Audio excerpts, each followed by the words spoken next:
Hi everyone, I'm Tim Von Rieden here at cgcookie.com, and welcome to this exercise result tutorial on material studies. And this is a great exercise for those that are new to Photoshop or have been using Photoshop for a while and want to touch up on this particular practice. And if you read through the exercise post, you'll know that this is a practice on lighting and how different materials and objects will treat that lighting, whether it will be absorb or reflecting it. And in most cases, it will do a combination of both, but it will usually lean toward one or the other. So it's very important to notice how one object will not reflect lighting the same way that a different object would. And since this is an exercise, I don't expect a lot of time to be given for each material, but I do expect the time to think about how lighting will be treating each material differently from one another.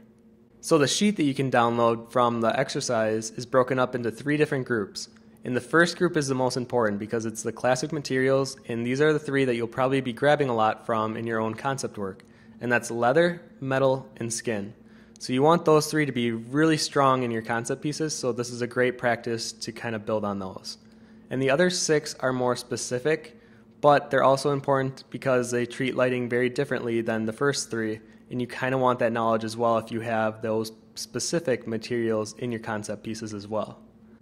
So now we're about to get started, and I'm going to show each of the materials creation one by one and give some general tips about each along the way.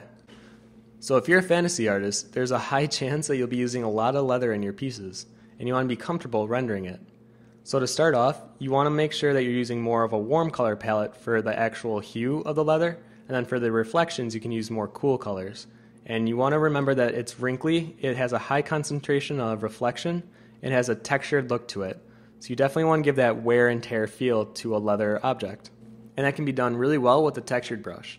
So moving on to metal, whether or not it's smooth or rough, it's still going to have a very highly reflective surface, and you want to have a textured look to it as well. So when people think metal, they think shiny, so you definitely want that high concentration of lighting based on wherever the light is coming from. And since it is reflective as well, you definitely want to be reflecting some of the different objects that may be near the metal itself in the actual surface.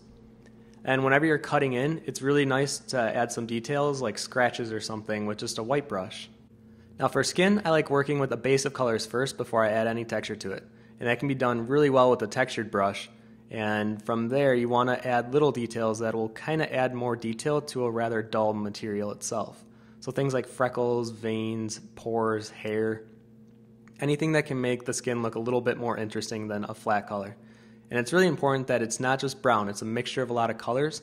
So you might want to throw some reds and yellows and blues in there after you're done laying your base colors. So crystal gems is a fun material to work with because you get to focus on angular reflection and subsurface scattering. So first I'll lay out a base of what the crystal gem should look like with the different cracks, and then focus on how to shade it. And it's all about how light will hit one of the different angular planes and how the next plane over will be shaded completely different. So it's that nice contrast between the two. And then from there I'll focus on how lighting will pass through this object and kind of create a nice glow to it, and then detail it off to finish it with a very small brush and just add some edging work.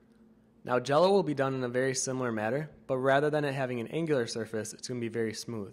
But we're still thinking about how the light's passing through the object, bouncing around, and creating a nice little glow to it.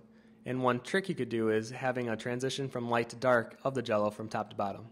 Now the surface is going to be very highly reflective, so you want to place your highlights accordingly to reflect that.